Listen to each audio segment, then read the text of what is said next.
കൊതുകുകളുടെ ലാർവകളെ നശിപ്പിക്കുന്നതിന് ഉതകുന്ന ഒരു പെപ്റ്റൈഡ്, അതായത് ചെറിയ പ്രോട്ടീൻ ബാക്ടീരിയയിൽ ഫോൺ ചെയ്ത് ഒരു ഇൻസെക്ടിസൈഡ് വികസിപ്പിച്ചതിന് നമുക്ക് ഇന്ത്യൻ പാറ്റന്റ് ലഭിച്ചു.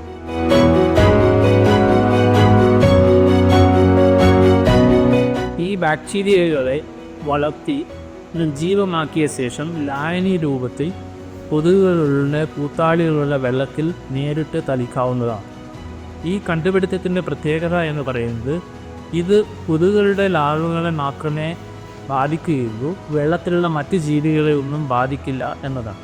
എന്നാൽ നിലവിൽ ഉപയോഗിക്കുന്ന കൊതുക് നശീകരണത്തിന് ഉപയോഗിക്കുന്ന ഇൻസെക്ടിസൈഡുകളെല്ലാം തന്നെ മറ്റ് ജീവികളെയും അതുപോലെ മനുഷ്യനെയും ബാധിക്കുന്നവയാണ്. ഇതിനുള്ള കാരണം ഈ പെപ്റ്റൈഡ്, അതായത് ചെറിയ പ്രോട്ടീൻ പ്രവർത്തിക്കുന്നത് ഒരു റിസപ്റ്ററിൽ ബൈൻഡ് ചെയ്ത ശേഷമാണ്. ഈ റിസപ്റ്റർ കൊതുകുകളുടെ അഹപഥത്തിൽ മാത്രമേ കാണപ്പെടൂ. അതുകൊണ്ട് തന്നെ ഇത് മറ്റ് ജീവികളെ, മനുഷ്യനടക്കമുള്ള മറ്റ് ജീവികളെ ബാധിക്കുന്നില്ല എന്ന പ്രത്യേകത ഉണ്ട്.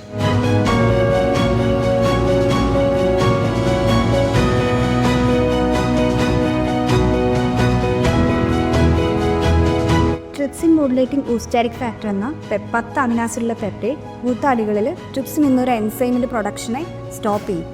സോ ഈ ഒരു പെപ്റ്റൈഡിൽ കോഡ് ചെയ്യുന്ന ജീനാണ് നമ്മൾ ബാക്ടീരിയയിൽ ക്ലോൺ ചെയ്തിട്ടുള്ളത്. സോ ക്ലോൺ ചെയ്തതിൻ്റെ കൂടെ ഈ ഒരു പെപ്റ്റൈഡ് മാത്രമല്ല, അതിനൊരു വലിയ പ്രോട്ടീൻ ആക്കിയിട്ട് അതിൻ്റെ ഇടയിൽ ഒരു എൻസൈം കട്ട് ചെയ്യാനുള്ള ഒരു സൈറ്റ് കൂടെ ആഡ് ചെയ്തിട്ട് ഒരു വലിയ പ്രോട്ടീൻ ആയിട്ടാണ് നമ്മൾ ക്ലോൺ ചെയ്തിട്ടുള്ളത്.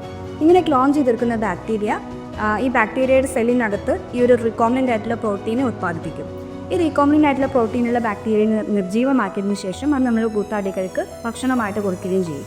ഭക്ഷണ പദാർത്ഥമായിട്ട് ഈ ഒരു റീകോംബിനൻ്റ് ആയിട്ടുള്ള പ്രോട്ടീൻ കൂത്താടികളുടെ ദഹന വ്യവസ്ഥയിൽ എത്തുമ്പോൾ അന്നപഥത്തിൽ വെച്ചിട്ട് അത് ട്രിപ്സിൻ എന്ന എൻസൈം ക്ലീൻ ചെയ്തിട്ട് ഈ TMOF എന്ന പെപ്റ്റൈഡ്, ആക്റ്റീവായിട്ടുള്ള പെപ്റ്റൈഡ് വേർതിരിച്ച് കിട്ടും.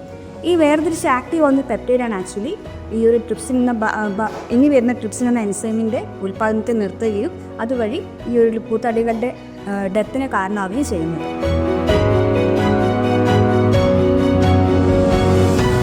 കാലിക്കറ്റ് യൂണിവേഴ്സിറ്റിയിലെ centre for advances in molecular ബയോളജിയിൽ നടത്തിയ ഈ കണ്ടുപിടുത്തം താഴ്ന്ന തലത്തിൽ സമൂഹത്തിൽ ലഭ്യമാവണമെങ്കിൽ ഇത് വ്യാവസായികമായി ഉത്പാദിപ്പിക്കേണ്ടതുണ്ട്.